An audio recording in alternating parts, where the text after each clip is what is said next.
कहते हैं दिल्ली दिलबरों की है, दिल जलों की है। कहते तो ये भी है कि दिल्ली दिल फरेबों की भी है। और लकी यानी लक्ष्मण लाल अग्रवाल में ये सारे गुण मौजूद थे। लोग उसकी शक्ल को देख कर के ही कह देते थे, अबे दिल्ली से हो क्या। लकी वैसे दिखने में तो स्मार्ट और अट्रैक्टिव था, पर जेब से खस्ता हालत होने की वजह से रहता बेहद सिंपल तरीके से था। शर्ट का रंग उड़ा हुआ और पैंट से पैबंद जुड़ा हुआ।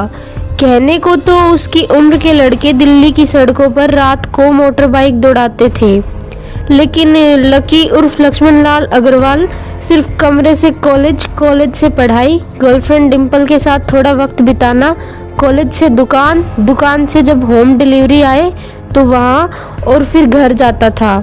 हाँ, कभी कभी वो किसी लड़के को सड़क पर मोटर दंदनाते हुए देखता तो कहता, एक दिन अपना टाइम भी आएगा जब मैं चश्मा लगा कर बैठूंगा और पीछे डिम्पल को बैठाऊंगा। देखना, जब वो मेरी कमर में अपना हाथ कसेगी और मैं तेजी से मोटरसाइकिल को इंडिया गेट के आसपास दौड़ाऊंगा तो सारे दिल्ली दिल हमारे कदमों को देखकर जलेगा। दुकान में रखा हुआ बरनोल भी काम नहीं आएगा।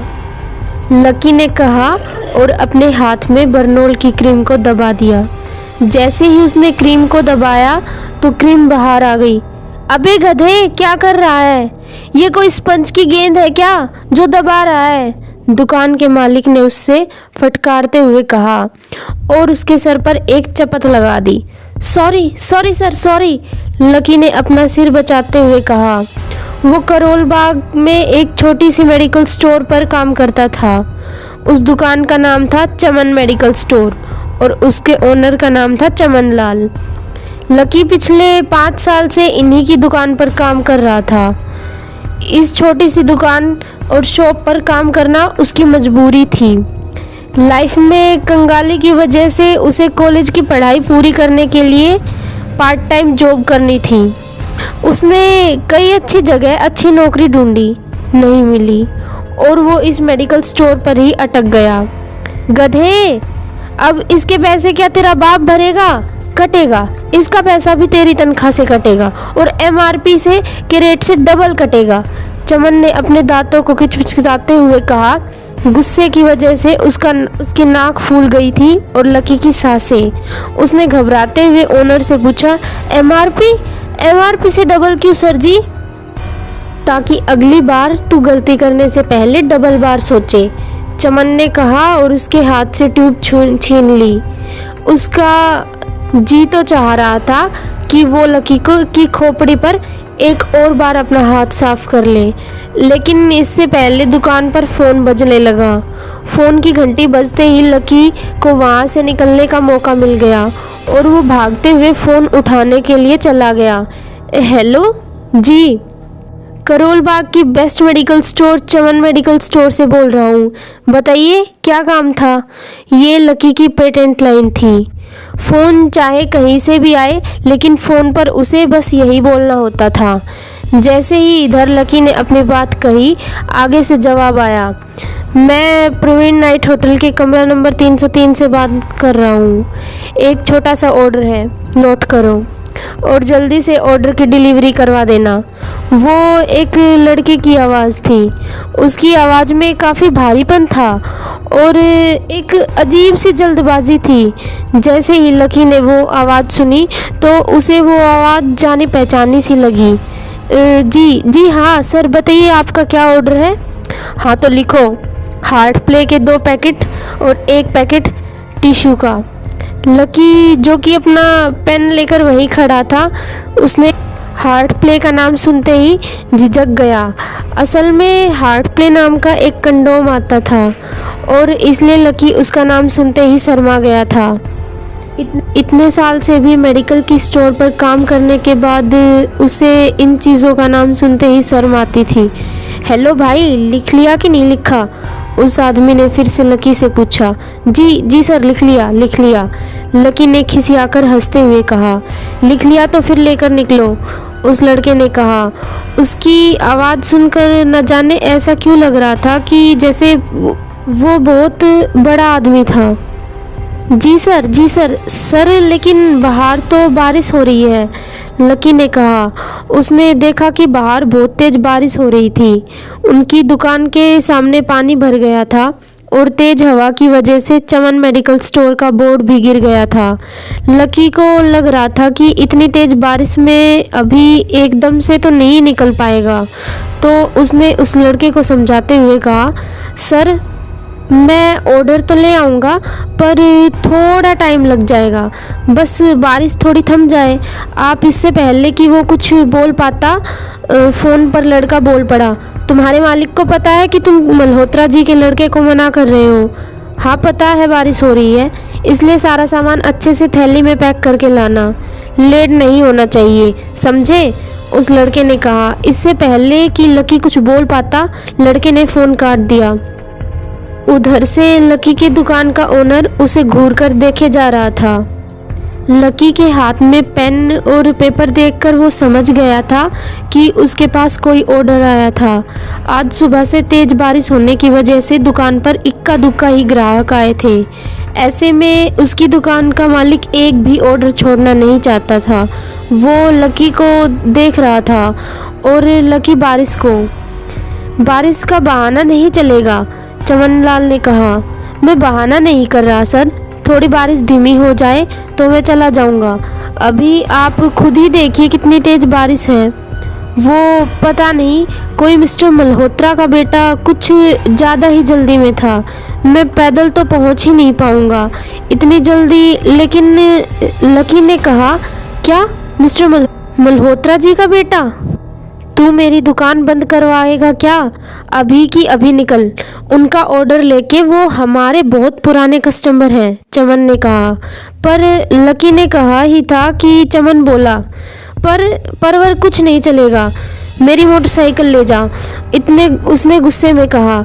अरे सर जी, लेकिन 200 के ऑर्डर में 40 रुपये मुश्किल से बचेंगे, इससे 3 गुने का तो पेट्रोल ही लग जाएगा। पर अगर गाड़ी रास्ते में बंद हो गई तो अलग से खर्चा हो जाएगा, लकी ने समझाते हुए कहा। वो जानता था कि उसका मालिक इन सब बातों का ध्यान नहीं देगा। चमनलाल बोला, कोई बात नहीं, तू जा, चाहे जो हो जाए, ग्राहक नाराज नहीं होना चाहिए, और वैसे भी वो मल्होत्रा जी का बेटा है। चमनलाल ने मोटरसाइकिल की चाबी लकी की ओर उछालते हुए कहा। लकी ने चाबी ली। उसे देखकर उसके अंदर मिक्स फीलिंग आ गई। एक तो वो बहुत खुश हुआ कि उसको इतने दिनों बाद बाइक चलाने को मिलेगी, पर वहीं दूसरी तरफ दुखी इसलिए हुआ कि मिली भी तो ऐसी तेज बारिश में, खराब हो गई तो उसकी जपत भी उसी के सिर पर आएगी। वो मुंह लटकाकर रेनकोट और हेलमेट पहनकर वहां से निकल गया। बाहर आकर बाइक को देखा तो मन में सोचा, चलो ठीक है, जो होगा देखा जाएगा, कम से कम बाइक तो चलाने को मिल रही है। दरअसल लकी इतने साल से काम करने के बाद भी अपने लिए एक मोटरसाइकिल नहीं ले पाया था। लकी की तनख्वाह ही इतनी थी, सिर्फ उसके कमरे का किराया, उसकी साइकिल में भरने वाली हवा का खर्च, बिजली पानी का बिल, डिम्पल के साथ महीने में 1-2 बार बाहर खाने का खर्चा ही निकल पाता था। उसे डिम्पल की कही बात अक्सर याद आती थी। लकी, अगर अगले 2 महीने में तूने बाइक नहीं खरीदी तो मैं तेरे से ब्रेकअप कर लूँगी, देख लेना। असल में डिम्पल को लकी के साथ बाइक पर घूमने की बड़ी तमन्ना थी। लकी की उजाड़ जिंदगी में एक वो ही तो थी जिसके साथ जिंदा रहने को उसका दिल चाहता था। जब भी वो उससे बाइक की बात करती तो लकी डिम्पल की इस बात को हंसकर टाल देता था। वो अपने मन में इस बात को अच्छे से जानता था कि डिम्पल उससे बहुत प्यार करती थी और वो उसे कभी छोड़कर नहीं जा सकती। वो दोनों एक दूसरे में ऐसे घुले मिले थे जैसे बादल बरसात में घुल जाते हैं। लकी को डिम्पल बहुत पसंद थी और वो उसके लिए दुनिया जहान की खुशियाँ खरीद कर ला देना चाहता था। वो चाहता था कि एक दिन डिम्पल को वो प्लेन में बैठाए, लेकिन उसके ये ख्वाब कम तनख्वाह की नौकरी की वजह से कभी पूरे नहीं होने वाले थे। पर आज आज उसके पास एक मौका था। वो डिम्पल को इस बारिश के मौसम में राजपथ घुमाना चाहता था। वो उसे दिल्ली दिखाना चाहता था। चमनलाल को देने के लिए उसने पहले से ही बहाना सोच रखा था। बस वो पहले डिलीवरी देके सीधा डिम्पल के पास ही जाना चाहता था। उसने होटल के बाहर बाइक पार्क की और सीधे होटल के अंदर चला गया। लकी ने रिसेप्शन पर नमस्ते करते हुए रिसेप्शनिस्ट से कहा, जी मैं चमन मेडिकल स्टोर से आया हूँ और यहाँ रूम नंबर 303 का ऑर्डर लाया हूँ। सर, रिसेप्शन पर खड़ा आदमी बोला, 3rd फ्लोर पर। आप लिफ्ट से चले जाओ और रेनकोट यहीं उतार कर जाना। रिसेप्शन पर खड़ा आदमी समझ गया था कि उस काली थैली में क्या था। वो मन ही मन मुस्काया। जैसा उस आदमी ने कहा, लकी ने ठीक वैसा ही किया और लिफ्ट में चढ़ने के बाद वो कुछ ही देर में 3रे फ्लोर पर पहुंच गया था। वो रूम नंबर 303 के बाहर पहुंचा और डोरबेल बजाई। जैसे ही दरवाज़ा खुला, लकी ने थैली आगे बढ़ाते हुए कहा, जी मैं चमन मेडिकल स्टोर से लकी, ये आपका पार्सल लाया हूँ। आपने इसके आगे लकी कुछ बोल पाता, उसकी आंखें फटी की फटी रह गई। उसने अपने सामने जो देखा, उसे ऐसा लगा कि बंद छत पर भी उसके ऊपर आसमान से आकर बिजली गिर गई थी। उसके सामने एक लड़की खड़ी थी। वो लड़की और कोई नहीं बल्कि उसकी गर्लफ्रेंड डिम्पल थी। उसने एक पर्पल कलर का नाइट गाउन पहन रखा था। उसके काले घने बाल गीले थे और उसने उन्हें अपने कंधे पर फैला रखा था। उसकी खुशबू से ही ये पता चलता था कि वो अभी नहाकर आई थी। डिम्पल, तुम यहाँ क्या कर रही हो? लकी को अपनी आंखों पर विश्वास ही नहीं हो रहा था। उसने 2 बार अपनी पलकें झपकाई और झपका कर देखा, लेकिन दोनों बार उसे सामने डिम्पल ही नजर आई। तुम यहाँ क्या कर रहे हो? तुम मेरा पीछा करते हुए यहाँ आ गए हो लकी? डिम्पल ने उल्टा उसी के ऊपर पलटवार करते हुए कहा। लकी को देखकर उसके दिल की धड़कन भी तेज हो गई थी। उसे उम्मीद नहीं थी कि लकी यहाँ आ जाएगा। उसने ना ही तो उसे सुबह से फ़ोन किया था और ना ही मैसेज का जवाब दिया था। वो अपने मन से पहले से सोच कर बैठी थी कि वो अगले दिन बोल देगी कि उसकी तबीयत खराब थी। डिम्पल बेबी, क्या हो गया? किससे बात कर रही हो? अचानक से एक गबरू जवान सा लड़का दरवाजे पर आकर खड़ा हो गया। उसने बनियान पहन रखी थी। लकी उसे पहचान गया था। साले राहुल के बच्चे, तेरी हिम्मत कैसे हुई मेरी डिम्पल को हाथ लगाने की? लकी ने जैसे ही राहुल को देखा, उसके तन बदन में आग सी लग गई थी। वो उसे उस वक्त इतना बुरा मारना चाहता था, इतना बुरा पीटना चाहता था जिसकी कोई हद सीमा नहीं थी। लकी जिस कॉलेज में पढ़ता था, राहुल और डिम्पल भी उसी कॉलेज में पढ़ते थे और वो कॉलेज राहुल के फादर का ही था। डिम्पल ने राहुल के पिता की कंपनी में एक जॉब पकड़ ली थी और राहुल उस पर बहुत लाइन मारता था। लकी ने डिम्पल को 1-2 बार उससे दूर रहने को भी कहा था, लेकिन डिम्पल ने उसे ये कहकर टाल दिया था कि वो सिर्फ अच्छे दोस्त थे। आज भी वो आगे बढ़ता, डिम्पल उन दोनों के बीच आ गई थी। रुक जाओ, डिम्पल ने गुस्से में कहा और लकी के सीने पर हाथ रखकर उसे रोक दिया। लकी लंबी सांसें ले रहा था और कुछ ही सांसों के बाद उसका गुस्सा शांत हो गया था। अब डिम्पल के पास भी छुपाने को कुछ नहीं था, इसलिए उसने लकी से कहा, लकी, आज से तुम्हारा और मेरा ब्रेकअप? लकी के पैरों के नीचे से जमीन खिसक गई थी। उसकी आंखें नम हो गई। लकी को उसकी बातों पर विश्वास नहीं हो रहा था। उसने डिम्पल की ओर देखा और बोला, डिम्पल, हम पिछले 1 साल से एक दूसरे के साथ हैं और तुम हो कि मुझसे ब्रेकअप करना चाहती हो? अरे मैं तो तुम्हारे लिए नई बाइक लेने वाला था। चल रहने दे, आज ही याद आई है तुझे बाइक की? अरे तेरे पास इसे बाहर घुमाने पिलाने खिलाने के लिए पैसे तो है नहीं और लेगा तू नई बाइक अगर ले भी ली तो उसमें पेट्रोल कहाँ से डलवाएगा? 8,000 महीने की नौकरी है, उसमें क्या क्या करेगा तू? लोग हंसते हैं मेरे ऊपर जब मैं सरोजनी में तेरे साथ घूमती हूँ। ऐसी लाइफ नहीं जीना चाहती मैं लकी। मैं तेरी तरह गरीब नहीं रहना चाहती। तूने मुझे फंसाया था, उल्लू बनाया था, इसलिए मैंने राहुल से पैचअप कर लिया है और आज से यही मेरा बॉयफ्रेंड है। डिम्पल ने गुस्से में कहा। अच्छा तो बेबी, ये है वो तेरा बेकार सा बॉयफ्रेंड? राहुल ने पूछा और डिम्पल के बगल में आकर खड़ा हो गया। फिर उसने लकी के हाथ में से वो थैली ली और उसमें से वो हार्ट प्ले का पैकेट निकाल के हवा में उड़ाकर उसको चिढ़ाने लगा। बाप रे, इससे बदकिस्मत इंसान इस दुनिया में और कौन होगा? राहुल ने उसकी टांग खींचते हुए कहा। लकी के पास उसकी बात का कोई जवाब नहीं था। उसने गुस्से से डिम्पल की ओर देखा और अपने हाथों की मुट्ठी भींच ली और वहां से निकल गया। अबे पैसे तो लेता जा, सब कुछ फ्री में देगा क्या? राहुल ने जोर से ठहाके लगाते हुए लकी से कहा, लेकिन लकी बिना उसकी बातें सुने निकल गया। उसके दिमाग में डिम्पल के कहे शब्द गूंज रहे थे। उसने सपने में भी नहीं सोचा था कि डिम्पल उसके साथ कभी ऐसा भी कर सकती थी। जिस इंसान के लिए वो इतना कुछ करना चाहता था, उसे उसकी कोई कदर नहीं थी। लकी इतना हताश हो गया था कि बुरी तरह से रोने लगा।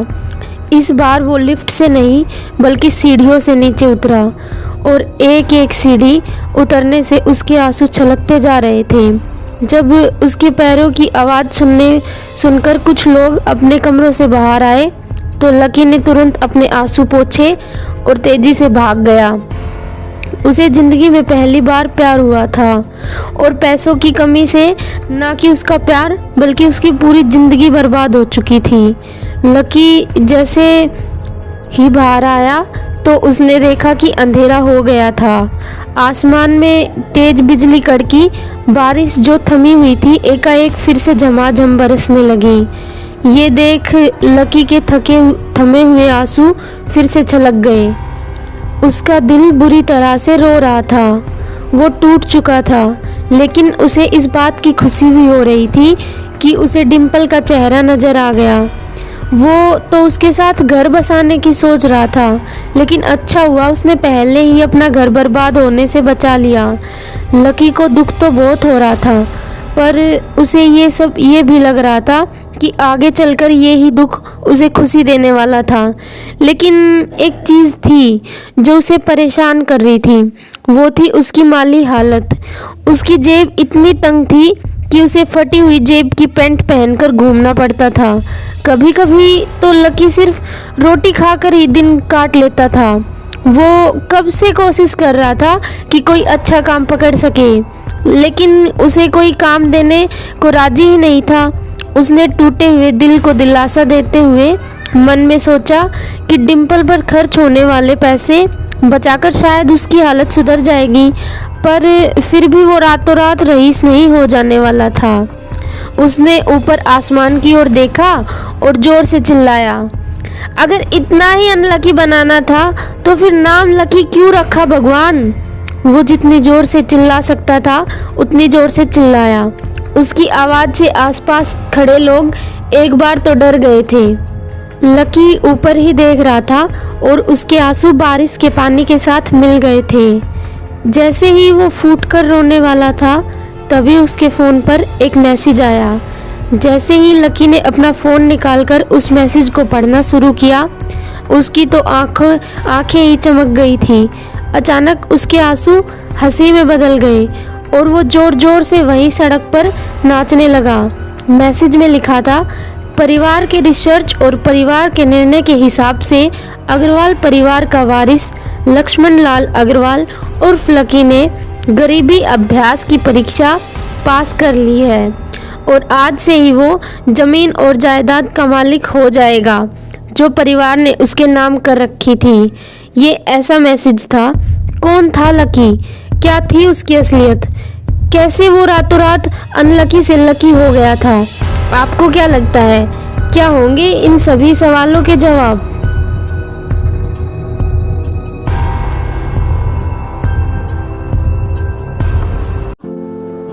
उस मैसेज को पढ़ने के बाद बरसात में भी उसका चेहरा सूरज की तरह खिल उठा था।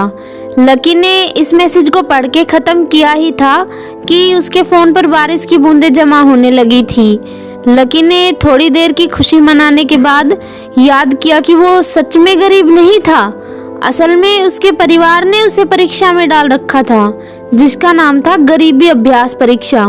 इस परीक्षा के तहत लकी को अग्रवाल खानदान में इसके नाम की जमीन और जायदाद पर हक तभी मिलने वाला था जब वो इस परीक्षा को पास कर लेता। अचानक से उसे याद आया कि वो गरीब नहीं था, गरीब होने की परीक्षा दे रहा था। हालांकि परीक्षा देते देते उसे 8 वर्ष हो चुके थे, इसलिए उसे एहसास होने लगा था कि वो कभी परीक्षा को पास नहीं कर पाएगा, हमेशा हमेशा के लिए गरीब ही रह जाएगा। अच्छा हुआ जो चली गई, अब नहीं मिलेगी। लकी ने होटल की तीसरी मंजिल की ओर देखा और मंजिल के अंदर ही अपना पैर पटक दिया। वो डिंपल को कोस रहा था। उसने अपनी मोटरसाइकिल उठाई और फिर से चमन मेडिकल स्टोर जाने के लिए मुड़ा। अगले दिन जब लकी की आंख खुली तो वो तैयार होकर शहर के सबसे बड़े बैंक न्यू सिटी बैंक पहुंच गया। न्यू सिटी बैंक ना सिर्फ शहर का सबसे बड़ा बैंक था, बल्कि वो सबसे अमीर बैंक भी था। वहाँ पर शहर के सबसे अमीर लोगों को ही पैसा जमा किया जाता था। लकी वहाँ पैसे निकलवाने जा रहा था। न्यू सिटी बैंक दिल्ली में बसा हुआ था और उसके दरवाजे के बाहर महंगी से महंगी गाड़ी खड़ी हुई थी। भाई, अब इनमें से कौन सी नई गाड़ी लेगा? लकी ने मन ही मन सोचा। उसे यकीन नहीं हो रहा था कि कल तक तो वह एक मोटर बाइक नहीं खरीद पा रहा था और आज वो एक कार, और वो भी इतनी महंगी खरीदने की सोच रहा था। फिर उसने अपनी नज़र गाड़ी पर से हटाई और बैंक के अंदर जाने लगा। उसने देखा कि बाहर बहुत भीड़ थी और महंगे से महंगे कपड़े पहने लोग बैंक के अंदर जा रहे थे। कहाँ दवाओं की बदबू और कहाँ ये खुशबू। उसने एक बहुत ही गहरी सांस में ज़्यादा से ज़्यादा खुशबू को अंदर समेटते हुए अपने मन में सोचा, लेकिन अगले ही पल उसके मन में संकोच पैदा हो गया। रातों रात लकी की किस्मत तो बदल गई थी, लेकिन उसके कपड़े नहीं बदल पाए थे। इतने बड़े बैंक में वो वही कपड़े पहन के आ गया था जो अपने काम पर पहन के जाता था। पैसे लेते ही ना नए कपड़े खरीदने हैं, लकी ने अपने आप से कहा और फिर बैंक के अंदर दाखिल होने लगा। जैसे ही उसने दरवाजे को धक्का दिया, उसे आवाज आई, आउच। लो, थोड़ा सा हड़बड़ी में दिखाई दे रहा था। जल्दबाजी के चक्कर में वो एक लंबे बाल वाली लड़की से जा टकराया था जो कि उसके बगल में ही चल रही थी।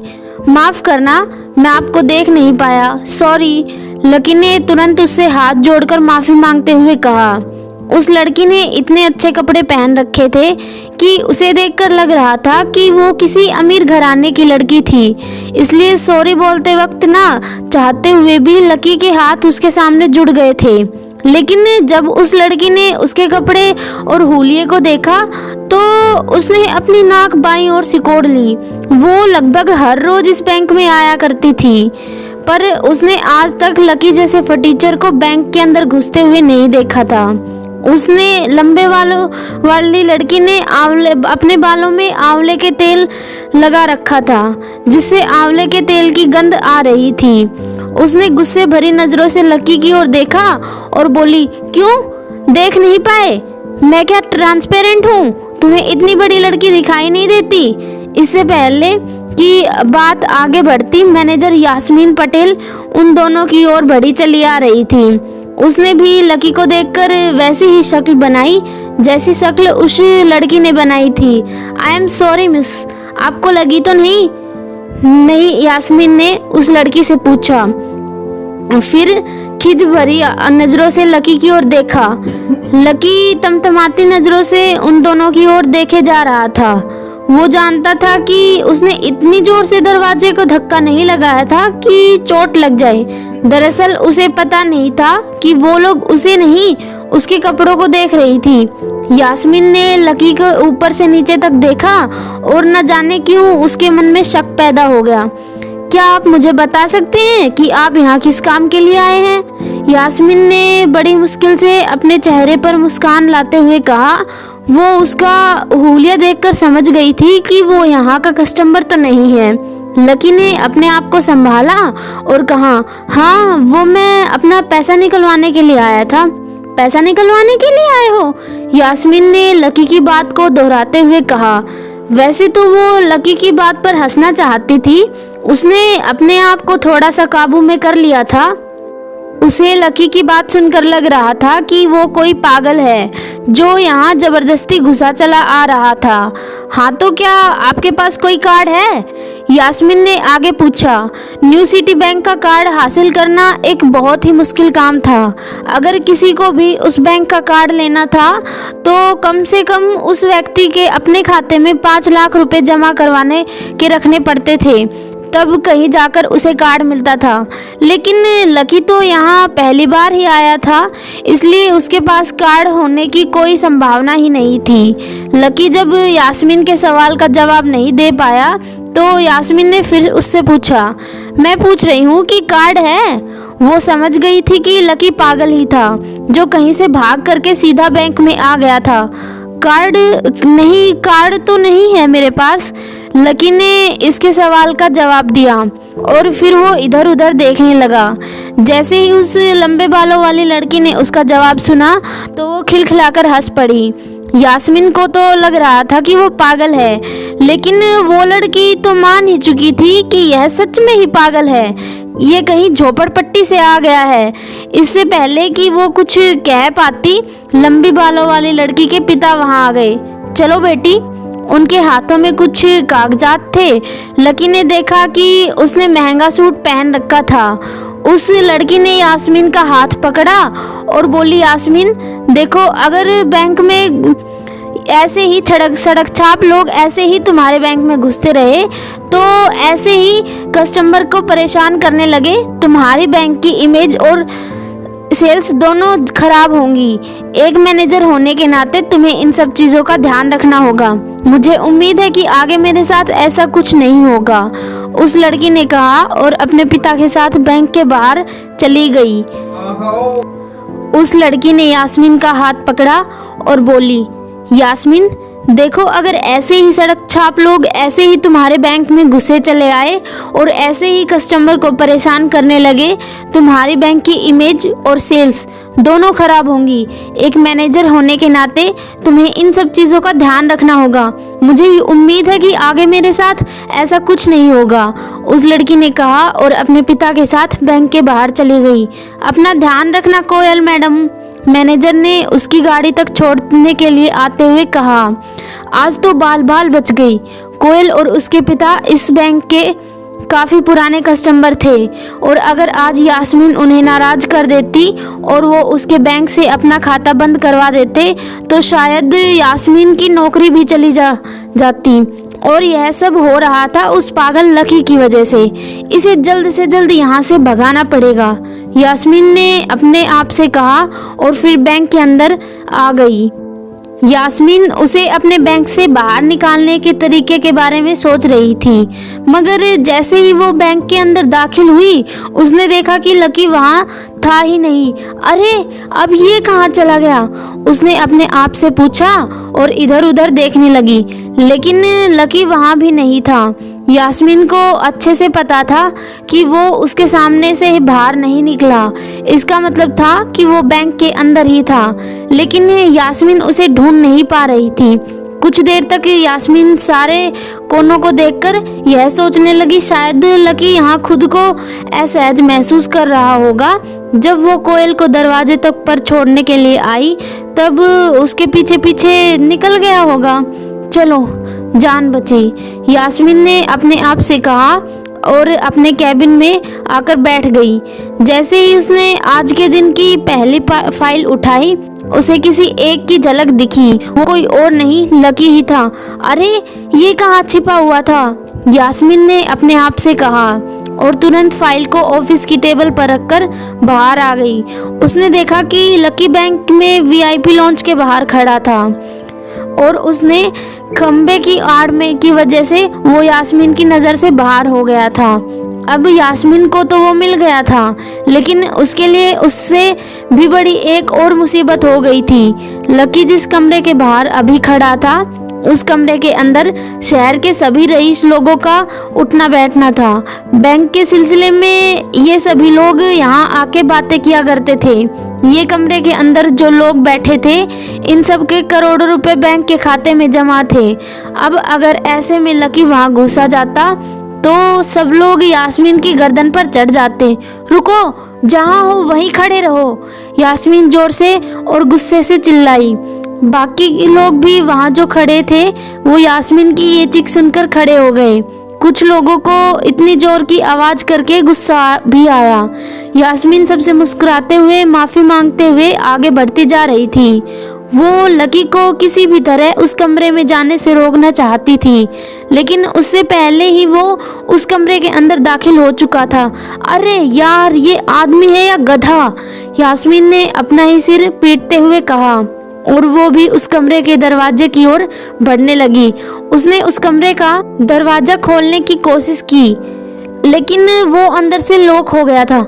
बाप रे, ये कैसा आदमी है? बिना परमिशन के अंदर घुसा तो घुसा, लेकिन दरवाजा भी अंदर से बंद कर लिया। हप! यास्मीन की सांसें फूलती जा रही थी और उसे बहुत डर लग रहा था। उसका जी यह सोचकर घबरा रहा था कि ना जाने अंदर लकी और उस रिलेशन मैनेजर के बीच क्या हो रहा होगा। इधर जैसे ही लकी कमरे में दाखिल हुआ, वहाँ का कस्टमर रिलेशन मैनेजर जो कि सोफे पर फैला हुआ था, वो उसे देखते ही अचानक सीधा बैठ गया। हेलो सर, कैसे हैं आप? उसके मुंह से ये शब्द बिना लकी की शक्ल देखते हुए निकले थे। उसे पता था कि इस कमरे में कुछ खास लोग ही आते थे। जो भी आते थे, यास्मीन उनके आने की खबर पहले ही दे देती थी। लेकिन इस वक्त जो आदमी उसके सामने खड़ा था, उसे देखते ही वो अपनी जगह पर जम गया था। ना तो वो कहीं से भी वीआईपी लग रहा था और ना ही वो उसका कोई रिश्तेदार था। कौन हो भाई तुम? क्या चाहिए? उस मैनेजर ने 20 साल के जवान लड़के की ओर देखते हुए कहा। मैं यहाँ अपना पैसा निकालने आया हूँ। लकी ने सीधे मुद्दे की बात की। मैनेजर के सामने लकी ने सीधे अपनी बात रख दी। तुम्हारे पास हमारा कोई सुप्रीम कार्ड है? मैनेजर ने उसे ऊपर से नीचे तक देखा और पूछा। नहीं, मेरे पास कोई कार्ड नहीं है, लकी ने कहा। तो फिर हम तुम्हें कोई पैसा नहीं दे सकते। जाओ, अभी दरवाजा खोलो और सीधे बाहर निकलो, मैनेजर ने कहा और सोफे पर से उठ गया। नहीं, मैं अपना पैसा लिए बगैर कहीं नहीं जाऊंगा। लकी भी जिद पर अड़ गया। अरे बोला ना, बिना कार्ड वाले को पैसा नहीं मिलता है, और वो भी पैसा होगा तो तब ना, मैनेजर ने उसके करीब आते हुए कहा। अरे पैसा है तभी तो निकलवाने आया हूँ सर, लकी ने कहा। देख, फालतू की बहस मत कर सुबह सुबह, वरना मैं सिक्योरिटी को बुला लूंगा, तो वो लोग मार मार कर तुझे निकालेंगे। लकी यह सुनकर घबरा गया। मैनेजर को चेहरे का गुस्सा उसे साफ नजर आ रहा था, लेकिन ऐसा भी नहीं था कि वो झूठ बोल रहा था। भले ही उसके पास कार्ड नहीं था, पर इसका मतलब ये नहीं था कि वो अग्रवाल खानदान का लड़का नहीं था। जैसे जैसे मैनेजर उसकी ओर बढ़ता चला जा रहा था, लकी का डर भी बढ़ता चला जा रहा था। मैनेजर को लग रहा था कि वो कोई संकी था। वो उसे धक्का मारकर बाहर निकालने के लिए आगे बढ़ ही रहा था कि अचानक लकी के दिमाग में एक आइडिया आया। फिंगरप्रिंट! उसने अपना अंगूठा उस कमरे में मौजूद उस मैनेजर की ओर उठाते हुए कहा। फिंगरप्रिंट? कौन सा फिंगरप्रिंट? मैनेजर ने चौंकते हुए पूछा। अरे आपने कहा था ना कि आपको कार्ड चाहिए, तो मेरे पास कार्ड नहीं है, फिंगरप्रिंट है। मुझे मालूम है कि आपके यहाँ फिंगरप्रिंट से भी पैसे निकलते हैं। ये कहते ही लकी ने राहत की सांस ली थी, लेकिन मैनेजर को यह समझ नहीं आ रहा था कि लकी फिंगरप्रिंट की जानकारी कहाँ से मिली। तुम फिंगरप्रिंट यूज करना चाहते हो? मैनेजर ने लकी की ओर घूरते हुए पूछा। लकी की शक्ल और हुलिया उसकी बातों से मेल नहीं खा रहे थे। हाँ, मैं फिंगरप्रिंट यूज करना चाहता हूँ सर, लकी ने सीना चौड़ा करते हुए कहा। उसे इस तरह देख तो मैनेजर की और भी कंफ्यूज हो गया था। मैनेजर ने सोचा कि उसे एक चांस देना चाहिए, इसलिए उसने लकी की फिंगरप्रिंट इस्तेमाल करने की इजाज़त दे दी थी। वो अपनी टेबल के पास गया और दराज में फिंगरप्रिंट वाली मशीन ढूंढने लगा। 2-3 बार दराज में झांकने के बाद आखिरकार उसे वो मशीन मिल ही गई। चुपचाप यहाँ पर अपना अंगूठा लगाओ, मैनेजर ने मशीन को आगे बढ़ाते हुए लकी से कहा। लकी ने अपना अंगूठा पैंट की फटी हुई पिछले हिस्से पर रगड़ा और 2 सेकंड बाद मशीन में से आवाज आने लगी। उसके अंदर एक लाल बत्ती जल रही थी और वो जोर जोर से बीप कर रही थी। देखो, तुम्हारा फिंगरप्रिंट मैच नहीं कर रहा है। मैंने पहले ही बोला था कि तुम्हारा यहाँ कोई खाता नहीं है। मैनेजर ने लकी को ऐसे देखा कि वो कोई बड़ा अपराधी था। मैनेजर उसकी पैंट की ओर देखने लगा। उसे लग रहा था कि लकी अपनी जेब में कोई हथियार छुपा के लाया है और वो मैनेजर को बेवकूफ़ बना रहा था। इससे पहले कि लकी अपनी जेब से कोई बम या बंदूक निकालता, मैनेजर ने अपना फ़ोन निकाला और पुलिस का नंबर लगा दिया। लकी ने उसकी स्क्रीन पर देख लिया था कि वो 100 नंबर पर फ़ोन लगा रहा था। लकी पूरी तरह से घबरा गया। वो बहुत ही उत्साह और जोश के साथ अंदर तक तो चला आया था, लेकिन उसे मालूम नहीं था कि इतनी बड़ी मुसीबत में आने वाला है। अब आगे क्या होने वाला था? क्या लकी उस पुलिस को बुलाने से रोक पाता? कहीं उसे कोई फेक लकी बैंक के अंदर दाखिल हो तो गया था, लेकिन जब मैनेजर ने पैसे निकालने के लिए कार्ड मांगा तो उसके पास कार्ड नहीं था।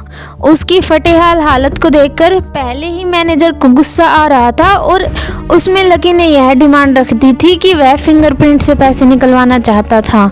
लेकिन पानी जब सर के ऊपर से गुजर गया, जब उंगली मैच नहीं की, मैनेजर ने फ़ोन निकाला और पुलिस को फ़ोन करने लगा। अरे अरे अरे, ये क्या कर रहे हो? देखिए, मेरी बात सुनिए, मैं क्रिमिनल नहीं हूँ। हो सकता है मैंने गलत उंगली लगा दी हो। सर देखिए, मैं लास्ट बार में फिंगरप्रिंट लगाने दो। लकी ने उसके सामने हाथ जोड़ते हुए कहा। देख, ये वाली उंगली भी नहीं लगी ना, तो फिर ये मत कहना कि अगली वाली ट्राई करने दो। बार बार ऐसा नहीं चलने वाला है। अगर ये वाली काम नहीं की तो मैं सीधा पुलिस के पास फ़ोन करूँगा, मैनेजर ने लकी को धमकाते हुए कहा। उसने अपने एक हाथ में मशीन और दूसरे हाथ में मोबाइल फ़ोन पकड़ा हुआ था। उसने अपनी स्क्रीन पर पुलिस का नंबर खोल रखा था और उसका अंगूठा हरे बटन पर ही टिका था। इधर लकी ने अपने सीधे हाथ की उंगली को अपने पैंट से साफ किया और भगवान का नाम लेकर उस मशीन पर लगा दिया। जैसे ही उसकी उंगली उस मशीन पर पड़ी तो एक आवाज़ आई। वो चमककर हरी हो गई। तभी मैनेजर के मोबाइल पर एक नोटिफिकेशन आता है। उस मैसेज को देखकर मैनेजर ने पढ़ना शुरू किया। Verification successful. नाम खाता लक्ष्मण लाल अग्रवाल, खाता नंबर 01104। जैसे ही मैनेजर ने इस मैसेज को देखा, उसकी आंखें फटी की फटी रह गई। उस मशीन पर चमकती लाइट को देखते हुए लकी की आंखें भी चमक आई थी। लकी उस हरी बत्ती को देखते ही झूम उठा था और फिर उसने मैनेजर को घूर कर देखा। उसके दिमाग में वो सारी बातें चल रही थी जो उसे मैनेजर थोड़ी देर पहले सुना रहा था। फिर मैनेजर ने उसके सामने हाथ जोड़े और खिसियाकर कहा, लक्ष्मण सर, प्लीज़ सर, मुझे माफ़ करना सर। सॉरी सर, मैं इस ब्रांच में नया आया हूँ, इसलिए मुझे मालूम नहीं था कि आप कौन हो। मैं इस ब्रांच का मैनेजर शशिकांत वर्मा हूँ। आप आगे भी जाके मेरा नाम ध्यान रखना सर, प्लीज़ सर। हाँ ठीक है, तुम मुझे ये बताओ कि मेरे खाते में कितने पैसे हैं, लकी ने कहा और अब सोफे पर बैठ गया। मैनेजर उसके सामने ही खड़ा हुआ था और उसके खाते की जानकारी अपने फ़ोन पर ही निकाल रहा था। उसने अपने फ़ोन पर इधर उधर कुछ उंगलियां चलाई और बोला, हो गया सर, खाते में इस वक्त 90,80,45,50 रुपये रखे हुए हैं। शशिकांत के खुद के होश इतनी बड़ी रकम को देखकर उड़ गए थे।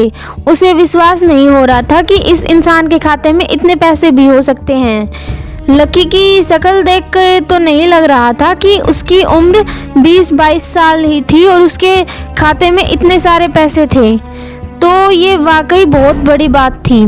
शशिकांत ये सोच रहा था कि उनकी दुनिया के 99% लोग अपनी पूरी ज़िंदगी कमाकर भी इतना पैसा नहीं रख सकते जितना कि लकी के खाते में इतनी छोटी सी उम्र में रखा हुआ था। लेकिन जब लकी ने उसके फ़ोन में पड़ी हुई जानकारी को देखा तो उसे कुछ अजीब सा लगा। उसे लगा कि उसे इतने पैसे का हिसाब से अपनी पूरी ज़िंदगी को ढालना शुरू कर देना चाहिए। बस उसके साथ वही होने वाला था जो बैंक में उसके साथ हुआ था।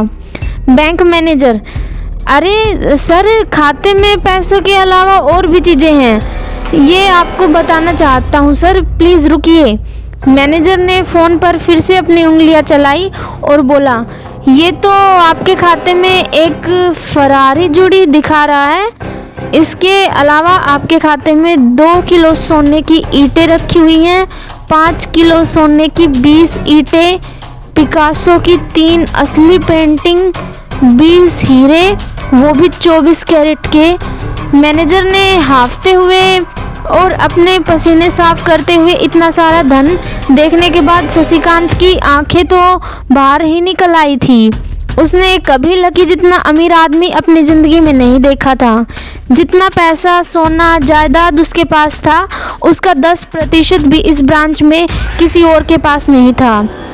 ठीक है, चलो मुझे एक कार्ड दे दो तुम। लकी ने अपने दोनों हाथों को अपने सर के पीछे रखते हुए कहा।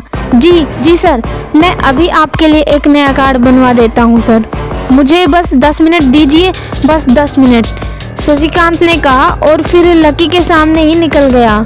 जितनी देर में लकी ने अपने फ़ोन पर फिर से उस मैसेज को खोलकर देखा, उतनी देर में मैनेजर एक चमकता हुआ सुप्रीम कार्ड लेकर उसके सामने आ गया था। लेकिन उस कार्ड को देखने के बाद न जाने क्यों मैनेजर को लग रहा था कि ये कार्ड लकी की संपत्ति के आगे कुछ भी नहीं था। फिर भी मैनेजर इसमें कुछ नहीं कर सकता था क्योंकि वो जानता था कि इस ब्रांच में इससे बड़ा और कोई कार्ड नहीं था। इसलिए फ़िलहाल वो लकी को ये ही दे सकता था। उसने उस कार्ड पर लकी का पूरा नाम लक्ष्मण लाल अग्रवाल बनवा दिया था। लीजिए सर, आपका कार्ड।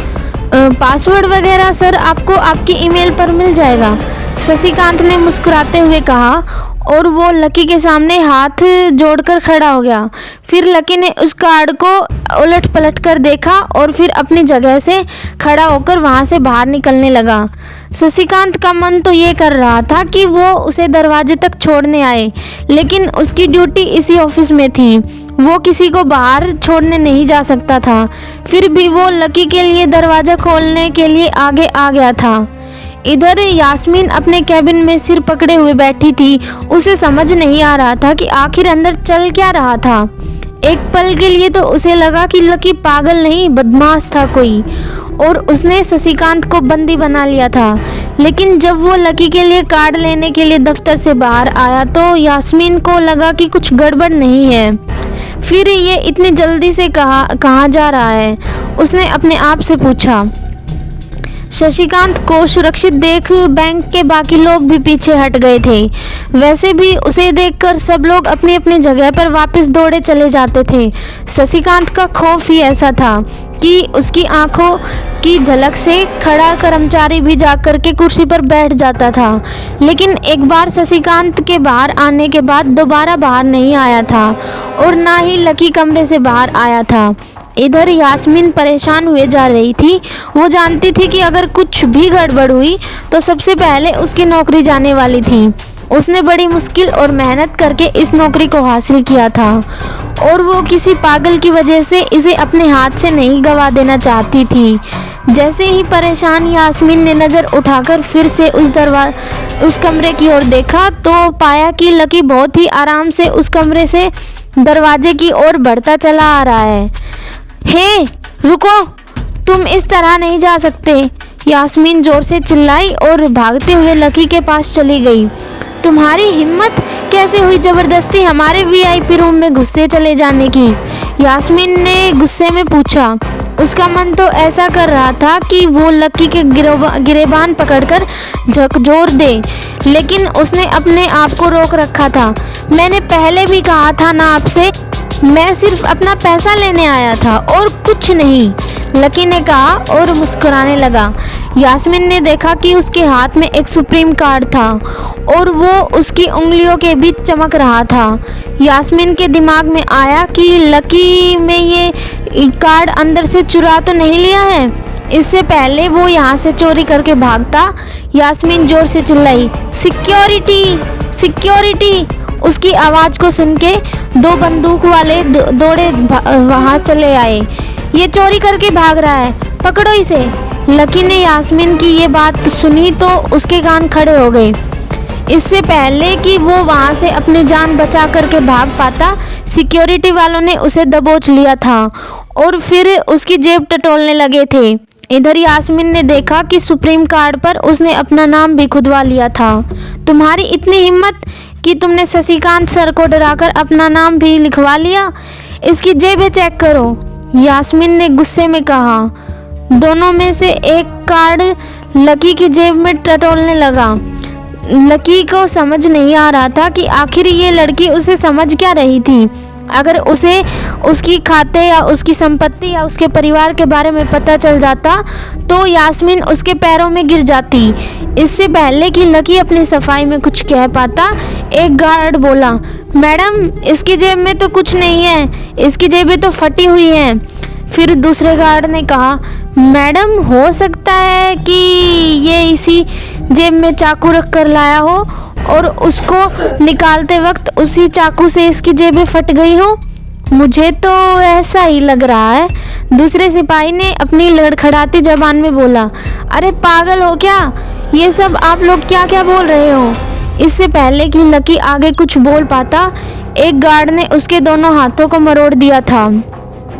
यास्मीन अपने मन में सोच रही थी कि अगर वो चाकू लाया था फिर वो चला कहाँ गया था। बाप रे! अचानक से यास्मीन की आंखें बड़ी सी हो गई थी। उसे लगा कि उस चाकू से शशिकांत का खून कर दिया है। यास्मीन ने तुरंत अपना फ़ोन निकाला और तुरंत फ़ोन करते हुए कहा, हेलो पुलिस स्टेशन, मैं न्यू सिटी बैंक से बोल रही हूँ। हमारे बैंक में एक संकी चोर घुस आया है जिसने हमारे कस्टमर मैनेजर का खून कर दिया है। प्लीज़ जल्दी आ जाइए सर, यास्मीन ने घबराते हुए कहा और फ़ोन रख दिया। तब तक गार्ड ने लकी को घुटनों के बल बिठा दिया था और उसके सिर पर बंदूक तान दी थी। जैसे ही बाकी लोगों ने अपनी आंखों के सामने ये मंजर देखा तो सब लोग बाहर और लकी के आसपास घेरा बनाकर खड़े हो गए थे। अंदर बैठे मैनेजर से ने जब ये हलचल देखी तो वो भी अपना सारा सिस्टम बंद करके बाहर आ गया। अरे क्या हो रहा है ये, उसने पूछा। जैसे ही सब लोगों ने उसकी आवाज़ सुनी तो वो चौंक गए। शशिकांत वर्मा की ओर देखने लगे। देखने वालों में यास्मीन भी शामिल थी।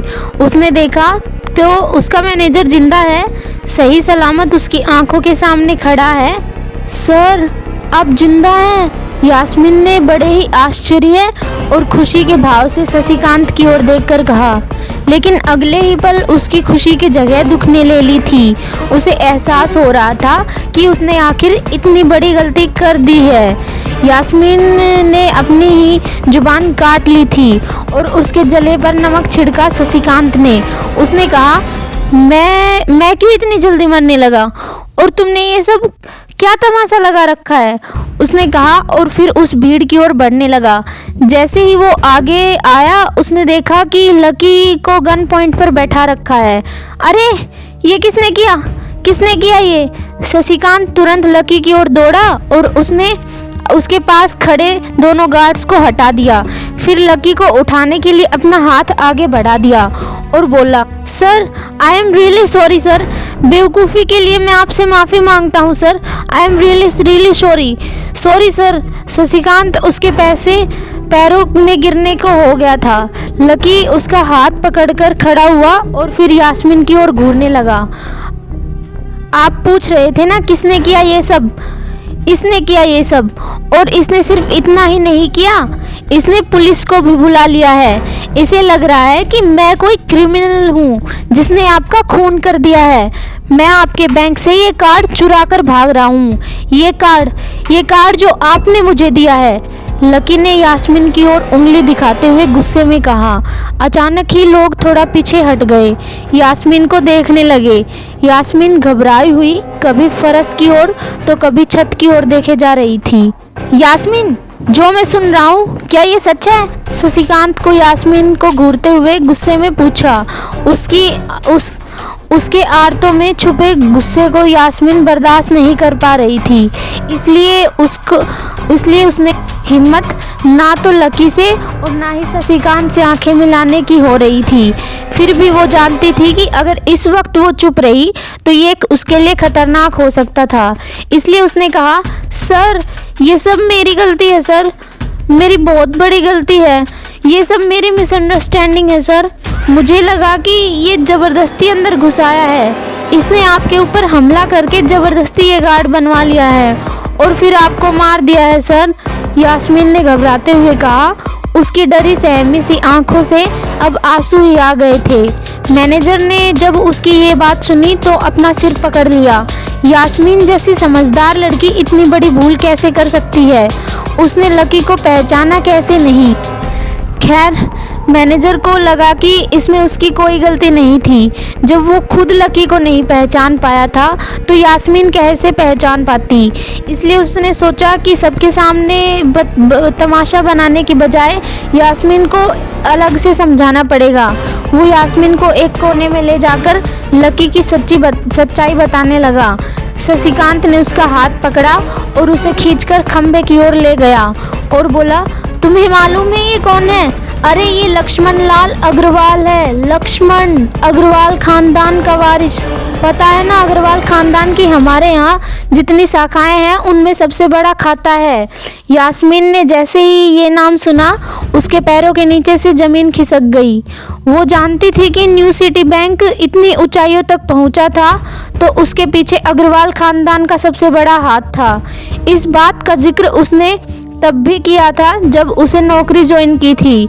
तुम्हें पता है इस लड़के के नाम पर कितनी प्रॉपर्टी है? ये अपने दम पर इस पूरी के पूरे एरिया को खरीद सकता है। शशिकांत ने यास्मीन से कहा। यास्मीन जैसे जैसे देखे जा रही थी वहीं बड़ी बड़ी आंखों से घूरे जा रही थी। लक्की भी उन दोनों को देख रहा था, कभी आसपास खड़े लोगों को देख रहा था। अब सबसे पहले तो पुलिस को फ़ोन करो और कहो हमसे गलती हो गई थी, और उसके बाद तुम उनसे भी जाके माफ़ी मांगो। अगर उन्होंने तुम्हें माफ़ कर दिया तो तुम्हारी किस्मत, वरना समझ लेना तुम्हारी नौकरी गई। शशिकांत ने कहा और लकी के पास जाकर खड़ा हो गया। इधर यास्मीन वहीं पर खड़ी थी। अभी अभी जो शशिकांत बता करके उसे गया था वो यास्मीन पचा नहीं पा रही थी। उसे लग रहा था कि इसमें उसकी कोई गलती नहीं थी, लेकिन कोई उसकी सुनने वाला नहीं था। शशिकांत बैंक के उस थोड़े से कस्टमर में इतने बड़े आदमी को जोड़ नहीं सकता था। अब मेरे पास कोई रास्ता नहीं बचा है, यास्मीन ने निराश होकर अपने आप से कहा और फिर अपने जेब से फ़ोन निकालकर पुलिस को फ़ोन लगाया। जैसे ही पुलिस वालों ने यास्मीन ने कहा कि गलती हो गई थी जिससे वो बदमाश समझ रही थी, असल में वो बदमाश नहीं बल्कि शहर के सबसे रईस इंसान का बेटा था। उधर से आवाज़ आई, मैडम सॉरी लेकिन अब तो गाड़ी निकल गई है, वहाँ पहुँचती ही होगी। अब आपको जो कहना है वहाँ पे इंस्पेक्टर साहब से ही कह देना। और उस पुलिस वाले ने फ़ोन काट दिया। मर गए, यास्मीन ने निराश होते हुए कहा। उसके हाथ धीरे धीरे कांप रहे थे। उसे समझ नहीं आ रहा था कि अब वो क्या करे। अब उसके पास लकी से माफ़ी मांगने के अलावा और कोई चारा नहीं बचा था। लेकिन अगर लकी सर ने मुझे माफ़ नहीं किया तो और उल्टा डिप्रेशन चार्ज लगा दिया तो, यास्मीन ने अपने आप से कहा। और वो अब लकी की ओर बढ़ने लगी। उसने देखा कि लकी उसे घूरकर देख रहा था। शशिकांत पूरी कोशिश कर रहा था कि वो लकी को शांत करवा सके, लेकिन लकी वहाँ से हिलने का नाम नहीं ले रहा था। यास्मीन उसके पास पहुंच गई थी। वो जानती थी कि माफ़ी मांगने से उसकी किस्मत बदलनी तो नहीं, फिर भी उसने कोशिश करनी चाहिए और लकी से कहा, सर मैं आपको गलत समझ रही थी सर, एक्चुअली मैं आपके, और उसने उसके कपड़ों की ओर देखा और सांस लेकर बोली, सर प्लीज़ मुझे माफ़ कर दीजिए सर, मेरे इंटेंशन आपको हर्ट करने की बिल्कुल भी नहीं थी। मैं तो जो कुछ भी कर रही थी बैंक की सिक्योरिटी और सेफ्टी के लिए कर रही थी सर, सॉरी सर, यास्मीन ने गिड़गिड़ाते हुए कहा और नीचे देखने लगी। इट्स ओके, कोई बात नहीं, लकी ने कहा और उसके हाथ से अपना सुप्रीम कार्ड लेकर निकल गया। यास्मीन को अपने कानों पर विश्वास ही नहीं हो रहा था कि वो लकी उसकी बात मान गया था, कि लकी ने उसे माफ़ कर दिया था, और उधर लकी को अपने आप पर इतना विश्वास नहीं हो रहा था कि वो रातों रात इतना अमीर हो गया। लकी इतने पैसों का क्या करेगा? क्या उसके खाते में बैलेंस की तरह वो भी रातों रात बदल जाता? ये पैसा उसकी ज़िंदगी को क्या दिशा देने वाला है? वो लकी न्यू सिटी बैंक से अपना सुप्रीम कार्ड लेकर निकल रहा था। असल में उसे क्लास जाने में देर हो रही थी, इसलिए वो बिना यास्मीन से कुछ कहे या बिना उसे सबक सिखाए वहां से निकल गया। लकी न्यू सिटी बैंक के पास ही एक कॉलेज में पढ़ता था, और जैसे ही वो कॉलेज के अंदर दाखिल हुआ, उसके पैर कीचड़ से भरे एक गड्ढे में गिर गए। उफ शिट, उसने अपने आप से कहा। लकी जूतों को पास की सड़क साफ करने लगा। वो कॉलेज एडमिशन दफ्तर को देखकर उसे कोस रहा था। कॉलेज की सड़कों पर इतने सारे गड्ढे हो गए थे कि वो लोग एक भी गड्ढा नहीं भरवा रहे थे। जब भी लकी इस चीज की कंप्लेन करने वहाँ जाता तो वो इसे ये कह देते थे कि फंड नहीं है। उसने जैसे तैसे अपना जूता तो साफ कर लिया था, लेकिन वो अपनी पैंट पर लगे कीचड़ के दाग को साफ नहीं कर पाया था। वो बाथरूम की ओर जा पाता, इतने में क्लास की घंटी बज गई। वो भागते हुए क्लास में पहुंचा। उसने क्लास के बाहर से ही देखा कि प्रोफेसर कमलनाथ मिश्रा बोर्डिया क्लास में आ चुके थे और उन्होंने आज का लेक्चर की शुरुआत भी कर दी थी। जैसे ही उनकी नजर बाहर खड़े लकी पर पड़ी, उनकी आंखें निराशा से भर गई। इधर लकी का सिर भी शर्म से झुक गया था और उसे अंदर ही अंदर बुरा लग रहा था। कॉलेज में जितने भी प्रोफेसर थे, उनमें से कमलनाथ जी ही लकी के सबसे ज्यादा पसंद करते थे। बाकी प्रोफेसर ये बात जानते थे कि लकी पढ़ाई के साथ साथ जॉब भी करता है, इसलिए उसका पढ़ाई में कोई ध्यान नहीं था, इसलिए वो भी लकी की ओर ज्यादा ध्यान नहीं दिया करते थे। कुछ लोग तो पूरी क्लास के सामने उसका मजाक भी उड़ाते थे, लेकिन सिर्फ कमलनाथ जी ही ऐसे प्रोफेसर थे जो उसके साथ बराबरी का व्यवहार करते थे। लकी बिना कुछ कहे वैसे ही सिर झुकाए क्लास में शामिल हो गया था। जैसे ही उसके पैर क्लास में पड़े, सभी लोग उसकी ओर देखने लगे। अबे ये फटीचर अब कब से लेट आने लगा? सूरज पश्चिम से उग सकता है, लेकिन ये कभी लेट नहीं हो सकता। आज क्या हो गया इसे? एक लड़के ने लकी को चिढ़ाते हुए कहा। अबे यार, इसकी पैंट तो देख कितनी गंदी है। भाई क्लास में लड़कियां भी होती हैं, कम से कम कपड़े तो ढंग के पहन के आओ यार, दूसरे ने कहा। और उसकी ये बातें सुनकर उसके पास बैठी लड़की हंसती हुई बोली, अरे कहाँ से कपड़े पहन कर आता? कपड़े के लिए पैसे हो तो ना, जो कपड़े हैं वो ही बहुत हैं इसके पास। एक तो ये कपड़ा है। क्लास में बैठी सभी लोगों ने लकी के ऊपर चुटकुले कसने शुरू कर दिए। हर कोई उसके ऊपर कुछ न कुछ कहे जा रहा था। ऐसा नहीं था कि लकी ये सब आज ही सुन रहा था। इस तरह की चुटकुले का सामना तो उसे रोज ही करना पड़ता था। रोज उसे ऐसी बातें सुनकर बुरा भी लगता था, और आज भी उसने अपना सिर नीचे झुका लिया था, लेकिन आज उसके चेहरे पर एक मुस्कान थी। इन लोगों को पता नहीं था कि ये अनलकी आज कितना लकी होकर आ रहा है। जैसे ही क्लास में बैठे बच्चों का शोर बढ़ने लगा, उधर से कमलनाथ जी ने चिल्लाते हुए कहा, आपस में बात करना बंद करो। अगर तुम लोग इस तरह बात करते रहोगे तो मैं आगे नहीं पढ़ाऊंगा। सभी लोग शांत होकर उनकी बात सुनने लगे। तब तक लकी भी अपनी कुर्सी पर जाकर बैठ गया था। कमलनाथ जी ने फिर से पढ़ाना शुरू किया और पढ़ाते पढ़ाते न जाने क्यों उनकी नज़र बार बार लकी की ओर जा रही थी। लकी को समझ नहीं आ रहा था कि कमलनाथ जी ऐसा जानबूझकर कर रहे थे या उनकी आंखों को देखकर ऐसा लग रहा था कि उनकी आंखों से लकी के लिए ढेर सारा गुस्सा भरा हुआ था। उसे ऐसा लग रहा था कि वो अपने प्रोफेसर की उम्मीदों पर खड़ा नहीं उतर रहा था। थोड़ी ही देर में कमलनाथ जी की क्लास खत्म हो गई। बच्चों, आज की क्लास यहीं खत्म होती है। कल आप सबको क्या काम करके लाना है वो यहाँ लिख दिया है, देख लेना, कमलनाथ जी ने कहा और क्लास के बाहर चले गए। जैसे ही वो बाहर गए, पीछे वाले दरवाजे से किसी की आवाज़ आई, डिम्पल। जैसे ही वो आवाज़ सबके कानों में पड़ी, सब लोग क्लास के पीछे वाले दरवाजे की ओर देखने लगे। वहाँ कोई और नहीं बल्कि डिम्पल का नया बॉयफ्रेंड राहुल खड़ा था। ये लोग राहुल को अच्छी तरह से जानते थे।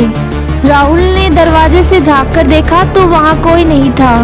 वो धीरे धीरे कमरे में दाखिल हुआ और सीधा डिम्पल के पास चला गया। डिम्पल खिड़की के पास बैठी हुई थी। जैसे ही राहुल उसके पास पहुंचा, डिम्पल ने अपने हाथ किसी हार की तरह उसके गर्दन में डाल दिए और उसकी बाहों में झूम उठी। उधर राहुल ने भी डिम्पल को सबके सामने चूम लिया। ये नज़ारा देखकर सभी की नज़रें लकी के ऊपर जा टिकी। सबको यही पता था कि डिम्पल लकी की गर्लफ्रेंड है। किसी को इस बात की खबर नहीं थी कि उन दोनों का ब्रेकअप हो गया था। डिम्पल को राहुल की बाहों में देखकर लकी के तन बदन में आग तो लग गई थी, लेकिन वो फिर भी शांत होकर वहीं बैठा हुआ था और उसने अपने गुस्से पर काबू कर लिया था। अरे भाई लकी, ये क्या हो रहा है? ये सब डिम्पल राहुल के साथ कैसे? लकी के दोस्त ने लकी से आकर कहा। होने देना यार, जो हो रहा है छोड़ ना, लकी ने कहा। उसका इस बारे में किसी से बात करने का कोई मन नहीं हो रहा था। उसका इस बारे में किसी से बात करने का कोई मन नहीं था। अरे भाई, तुझे पता है वो राहुल कितना चालू आदमी है?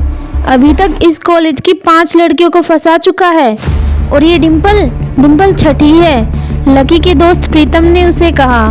उसकी ये बात सुनकर लकी ने प्रीतम को घूर कर देखा।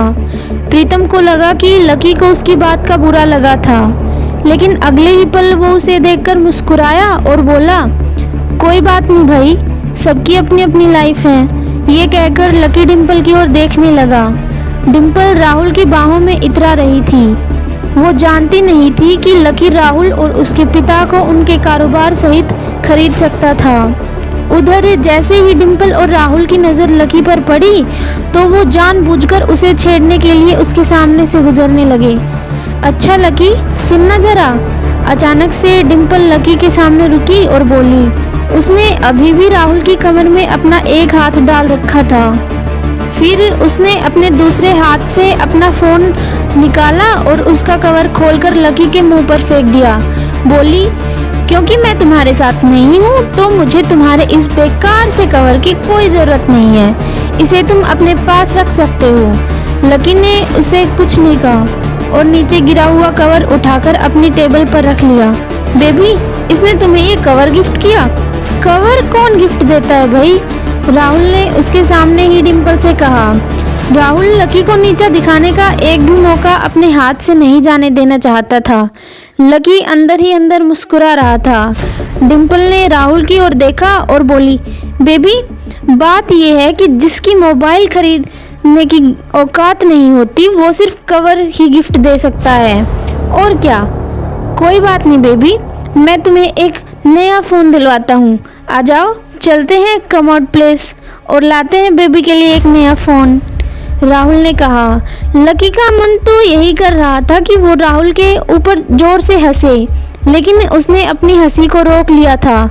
हाँ बेबी, हम पहले एक नया फ़ोन खरीदेंगे, फिर उस फ़ोन की पार्टी भी करेंगे, और उसके बाद आज, डिम्पल ने कहा और राहुल के चेहरे पर उंगलियां फिराने लगी।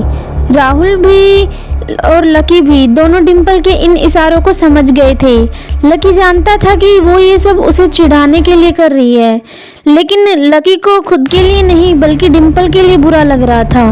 वो मन ही मन ये सोच रहा था कि डिम्पल बस थोड़ा सा इंतजार और कर लेती, बस थोड़ा सा, तो आज लकी उसके लिए फोन की पूरी दुकान खरीद कर उसे दे देता। भाई ये सब क्या हो रहा है? तेरे सामने ये सब हो क्या रहा है और तू बस मुस्कुराए जा रहा है, गुस्सा नहीं आ रहा तुझे? प्रीतम ने लकी से पूछा। नहीं यार, जो हो रहा है अच्छा ही हो रहा है, जो होता है वो भी अच्छे के लिए होता है, इसलिए चिल यार, छोड़ना, लकी ने कहा और राहुल और डिम्पल की ओर देखने लगा। अब उन दोनों की नज़र लकी के मुस्कुराते हुए चेहरे पर पड़ी। वो अंदर से भभक गए। दोनों के दोनों ये सब सिर्फ लकी को जलाने के लिए कर रहे थे, लेकिन वो तो ऐसे बैठा था जैसे उसका और डिम्पल का कोई रिश्ता ही नहीं था। जब अपनी इन बातों का लकी पर कोई असर नहीं होता दिखा तो डिम्पल राहुल से बोली, बेबी चलो यहाँ से।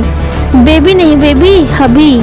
आज से तुम मुझे हबी बोलोगी और मैं तुम्हें बोलूँगा मेरी प्यारी वाइफी, राहुल ने कहा और लकी के सामने ही डिम्पल को चूम लिया। ये देखते ही लकी थोड़ा सा जल भुन तो गया था। इसका जवाब भी वो राहुल को देना चाहता था, इसलिए उसने कहा, डिम्पल ये सब क्यों कर रही हो तुम? क्या दिखाना चाहती हो? लकी को डिम्पल का ऐसा रूप देखकर उसी के लिए बुरा लग रहा था। राहुल की किसी बात का तो लकी पर कोई असर हुआ नहीं, लेकिन लकी की इस बात का राहुल को जरूर बुरा लग गया था। उसने गुस्से से अपनी नाक फुलाते हुए कहा, ओए फटीचर, ज़्यादा बकवास करने की ज़रूरत नहीं है।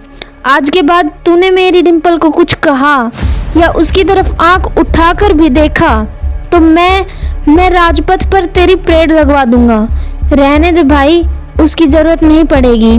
मैं ना तो ख़राब चीज़ देखता हूँ और ना ही उसके बारे में बात करता हूँ, लकी ने कहा और फिर से प्रीतम की ओर देखकर हंसने लगा। जिस तरह से लकी राहुल के मुंह पर जवाब फेंक कर मार रहा था, प्रीतम को तो विश्वास ही नहीं हो रहा था कि ये वही लकी है जो उसका दोस्त हुआ करता था। उधर लकी राहुल को लकी का जवाब सुनकर लबरेज हो रहा था। वो लकी को सबक सिखाने के लिए अपना गुस्सा तानकर लकी की ओर बढ़ा ही रहा था कि इतने में पीछे से एक लड़की की आवाज़ आई, डिम्पल। सब लोगों ने फिर से उस आवाज़ की ओर देखा। वहाँ पर थोड़े छोटे कद की लड़की खड़ी थी और वो गुस्से से डिम्पल की ओर देख रही थी। उसकी आंखों पर चश्मा लगा था, उसके बाल खुले हुए थे। अब तू हद से आगे बढ़ती जा रही है डिम्पल। लकी जैसे लड़की को छोड़कर तू इस एक नंबर की लफंगे लड़की के साथ पड़ी है। तुझे तो कॉलेज के किसी गड्ढे में जाकर डूब मरना चाहिए। साक्षी, क्या कह रही है तू? जुबान संभाल अपनी, डिम्पल ने कहा। राहुल की बुराई नहीं बल्कि लकी के बारे में अच्छी बातें सुनकर डिम्पल का मन खराब हो गया था। जब डिम्पल लकी के साथ थी तो उसकी साक्षी से भी अच्छी दोस्ती थी। साक्षी एक बहुत ही सुलझी हुई लड़की थी। जब भी डिम्पल और लकी के बीच किसी बात को लेकर झगड़ा होता तो डिम्पल उसे सुलझाने के लिए अक्सर साक्षी की ही मदद लेती थी। मैं जो कह रही हूँ ना, सही कह रही हूँ। तुझे सीरियसली शर्म आनी चाहिए डिम्पल। मैंने कभी नहीं सोचा था तू ऐसी निकलेगी। लकी जैसा बंदा ना तुझे कभी नहीं मिलेगा, साक्षी ने कहा और एक कदम आगे आ गई। इधर लकी ने देखा कि साक्षी की बात सुन के राहुल के कान खड़े हो गए थे, लेकिन वो सच बोल रही थी इसलिए राहुल भी कुछ नहीं कह सकता था। साक्षी लकी के पास खड़ी हुई और बोली, तू इतनी जल्दी कैसे भूल गई यार? लकी तेरे लिए हर वक्त हर टाइम खड़ा था। जब तू बीमार होती थी और तेरे खड़े होने की हालत नहीं होती थी तो बेचारा तेरे लिए खाना बनाता था, तेरे कपड़े धोता था और तो और तेरे लिए दवाई तक लाता था।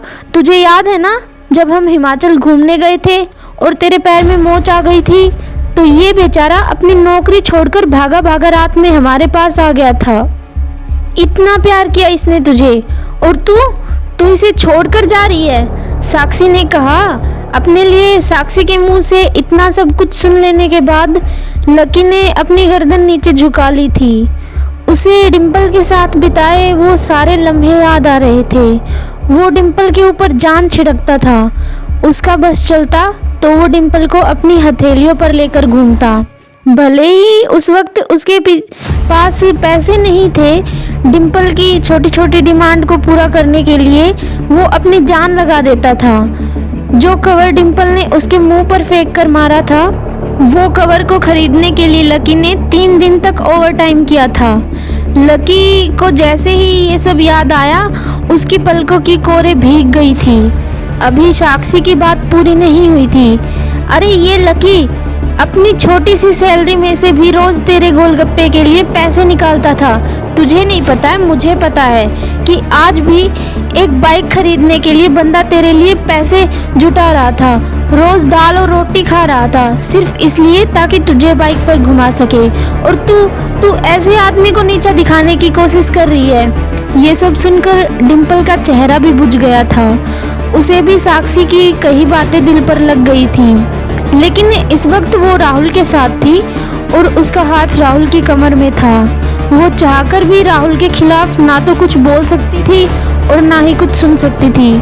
इसलिए उसने अपने बचाव में कहा, हाँ तो वो इसका प्रॉब्लम है ना। मैंने इससे पहले ही कहा था ये मेरा प्यार अफोर्ड नहीं कर पाएगा, फिर ये मेरे साथ इतना आगे बढ़ा ही क्यों। जब अगर मैं चीज़ सैंडविच खा सकती हूँ तो फिर मैं बिना घी वाली रोटी क्यों खाऊं। लकी डिम्पल की ये सब बातें सुन रहा था और उससे पहले कि वो कुछ जवाब देता, अचानक ही उसका फ़ोन बज उठा। जेब से फ़ोन निकालकर देखा तो पाया कि किसी अनजान नंबर से उसे फ़ोन आया हुआ था। साक्षी और डिम्पल की हो रही बहस के बीच ही लकी फ़ोन उठाने के लिए वहाँ से निकल गया। देखा कितना बदतमीज़ है, किस तरह से उठकर चला गया। चलो अभी, डिम्पल ने कहा और राहुल के हाथ को कसकर पकड़ा और निकल गई। इधर फ़ोन पर लकी कुछ बोलता, इससे पहले दूसरी तरफ से आवाज़ आई, बहुत हो गया लक्ष्मण, बस घर आ जा आप जल्दी से। ये आवाज़ सुनते ही लकी एक पल में उसे पहचान गया था। उसके दिमाग से डिम्पल के सारे ख्याल चले गए थे और सिर्फ उस आवाज़ को सुनकर उसकी आंखें भीग आई थी। आखिर किसकी थी वो आवाज़? किसका फ़ोन आया था लकी को, जो उसका घर पर इंतज़ार कर रहा था? क्यों आखिर लकी की आंखें भीग गई थी? लकी फ़ोन पर उसकी माँ की आवाज़ पहचान गया था। मैं जल्दी आ जाऊँगा माँ, पढ़ाई ख़त्म होते ही आ जाऊँगा, लकी ने कहा। उसकी आंखें डबडबा आई थी। इससे पहले कि वो आगे कुछ बोल पाता, उसकी माँ ने कहा, बस अब कितना पढ़ेगा तू, अब जल्दी से आ जा, मैंने तेरे लिए एक लड़की भी ढूंढ रखी है, माँ ने कहा। और ये सुनते ही लकी के होश उड़ गए। वो डिम्पल के सदमे से अभी बाहर निकला भी नहीं था और उसकी माँ उसके लिए लड़की ढूंढ रही थी। माँ माँ माँ, मैं अभी क्लास में हूँ, आपको थोड़ी देर बाद फ़ोन करता हूँ, लकी ने आगे की बात से बचने के लिए कहा और फ़ोन रख दिया। फिर वो क्लासरूम में आ गया। लकी, तुम ठीक हो ना? साक्षी ने लकी के कंधे पर हाथ रखते हुए कहा। उसे सच में लकी की चिंता हो रही थी। लकी ने उसकी ओर देखा और मुस्कुरा दिया। साक्षी ने हल्के हाथ से उसके कंधे को सहलाया और बोली, देखो, वैसे अब इसने पछताने की कोई बात नहीं है। डिम्पल का असली चेहरा अब हम दोनों के सामने आ गया है। अगर ये थोड़ी देर बाद आता ना तो दर्द ज़्यादा होता, इसलिए जो हुआ ठीक ही हुआ। तुम्हें ऐसी लड़की के लिए परेशान होने की कोई ज़रूरत नहीं है। लकी, तुम दुखी मत हो। लकी ने सिर्फ हाँ में अपना सिर हिला दिया और अपनी मुस्कान को और थोड़ा सा बड़ा कर लिया। साक्षी को उसके कंधे पर हाथ रखने की वजह से लकी को अच्छा महसूस हो रहा था। कम से कम उसके आसपास कोई तो था जिस पर वो विश्वास कर सकता था। हाँ यार, तू बस चिंता मत कर, तुझे इस डिम्पल से भी अच्छी लड़की मिलेगी, देख लेना, प्रीतम ने दूसरी तरफ से उसके कंधे को थपथपाते हुए कहा। लकी को अब सचमुच काफ़ी अच्छा लग रहा था। अच्छा चलो, आज ना हम तुम्हारे आज़ाद होने के जश्न मनाते हैं। मैं अपनी तरफ से तुम्हें ट्रीट दूंगी। कॉलेज के बाहर कहीं चलो, कैंटीन का खा कर ना मैं बोर हो गई हूँ, साक्षी ने कहा। हाँ यार, कैंटीन से तो मैं भी बोर हो गया हूँ, प्रीतम ने कहा। साक्षी ने उसे घूर कर देखा और बोली, अबे तुम्हें कौन ले जा रहा है? ये सुनते ही प्रीतम को झटका सा लगा। वो जानता था कि साक्षी बहुत ही साफ और सपाट बात करने वाली लड़की थी, लेकिन वो इसकी साक्षी की साफ गोई का शिकार हो जाएगा, उसे इसका अंदाज़ा नहीं था। नहीं नहीं यार, मैं तो खुद भी नहीं जा रहा था, मुझे तो निम्मी से मिलने के लिए जाना था। मैं तो बस बता रहा था कि मैं भी बोर हो गया हूँ कैंटीन का खा खा के। प्रीतम ने अपनी ओर से सफाई देते हुए कहा। हाँ, लेकिन ट्रीट तुम मुझे नहीं, मैं तुम्हें दूंगा, पर अब नहीं, किसी और दिन। और इस बार हम उस चमन पाव भाजी वाले के पास नहीं जाएंगे, उससे थोड़ी दूर पर सामने वाली लेन में जो रेस्टोरेंट है ना, सन एंड मून, वहाँ चलकर खाना खाएंगे, लकी ने कहा और अपनी जगह से खड़ा हो गया। साक्षी ने जब उसके मुंह से सन एंड मून का नाम सुना तो उसके कान खड़े हो गए। उसे उम्मीद नहीं थी कि लकी को डिम्पल के जाने के बाद इतना बड़ा झटका लगेगा। जितना पैसा लकी पूरे महीने में कमाता था, उतना पैसा सन एंड मून में एक बार में खर्च हो जाता था। उसे विश्वास नहीं हो रहा था कि लकी इतना बड़ा कदम उठा लेगा। वो झिझककर हंस पड़ी और बोली, हाँ हाँ ठीक है, मतलब ठीक है, मैं इंतज़ार करूँगी। वैसे मैं तुम्हें एक बात बताऊँ लकी, मैं है ना अभी तक सन एंड मून के अंदर कभी भी नहीं गई हूँ। साक्षी के चेहरे पर हल्की सी शर्म आ गई थी। साक्षी को लगा कि लकी ने सिर्फ जज्बात में बहकर ये बात बोल दी थी। वो उसे सन एंड मून में ट्रीट देने वाला था, लेकिन उसे इस बात का अंदाज़ा भी नहीं था कि अगर उसे ज़िंदगी भर भी वहाँ खिलाता तो भी उसकी जायदाद पर कोई असर नहीं होने वाला था। ठीक है, तो फिर मिलते हैं, बाय लकी, साक्षी ने कहा और वहाँ से निकल गई। इधर प्रीतम और बाकी दोस्त भी उसे कैंटीन की ओर लेकर आ गए। जैसे ही वो कैंटीन एरिया में दाखिल होने वाले ही थे कि अचानक से गर्वित रुक गया और उसकी नज़रें उसके फ़ोन पर गड़ी हुई थी। और फ़ोन को देखने के बाद गर्वित ने कहा, भाई साहब, ये अमित ने ग्रुप चैट पर अपनी ही फजीयत करवाई है। यार खोलो अपना ग्रुप चैट, खोलो अपना हॉस्टल वाला ग्रुप चैट, देखो क्या लिखा है उसने। लकी और प्रीतम ने तुरंत ही अपना हॉस्टल वाला ग्रुप चैट खोल लिया। हालांकि लकी ने हॉस्टल छोड़ दिया था, वो डिम्पल के लिए एक छोटे से कमरे में रहने के लिए आ गया था, फिर भी उसने हॉस्टल का ग्रुप चैट नहीं छोड़ा था और ना ही प्रीतम और गर्वित उसे ग्रुप चैट छोड़ने देने वाले थे। गर्वित की बात सुनते ही तुरंत लकी और प्रीतम ने अपना फ़ोन निकाला और देखा, अरे बाप रे, कितना बड़ा गधा है ये। लकी ने इन दोनों से कहा। अमित ने ग्रुप में एक मैसेज भेजा हुआ था, उसमें उसने लिखा था कि दोस्तों, आज से तुम्हारा भाई अमित सबके सामने ये ऐलान करना चाहता है कि तुम्हारा भाई फिर से सिंगल से मिंगल हो गया है और सब के सब जल्दी आ जाओ हॉस्टल। आज का लंच तुम्हारे भाई की तरफ से। चलो अच्छा है, किसी को तो लड़की मिली, वैसे भी इसका अकेलापन झेला नहीं जा रहा था। लकी ने कहा, चलो चलो हॉस्टल चलते हैं, साले की आज जमकर खींचेंगे। प्रीतम ने कहा। गर्वित और प्रीतम तो आगे बढ़ गए थे, लेकिन लकी वहीं रुक गया था। वो उनके साथ आने में थोड़ा सा झिझक रहा था। अबे क्या हुआ, तू क्यों रुक गया, भूखने लगी है क्या? गर्वित ने पूछा। लगी है यार, पर तुम लोग जाओ, मैं यहीं पर कुछ खा लूँगा, लकी ने अपनी नज़र बचाते हुए जवाब दिया। अरे अब यहाँ किसके साथ खाएगा, तुम्हारे साथ खाने वाली तो अभी किसी और के साथ खा रही है, इसलिए चलना भाई, हमारे साथ खा लेना। वैसे भी अमित ने पूरे ग्रुप को बुलाया है, पूरे ग्रुप में तू भी तो आता है, प्रीतम ने कहा। हाँ, पर लकी के पास इससे आगे कहने को कुछ नहीं था। उसका मन तो उन दोनों के साथ जाने को बहुत कर रहा था, पर वो फिर से हॉस्टल नहीं जाना चाहता था। अब वो हॉस्टल का हिस्सा नहीं रह गया था ना, इसलिए उसे लग रहा था कि वहाँ खाना ठीक नहीं होगा।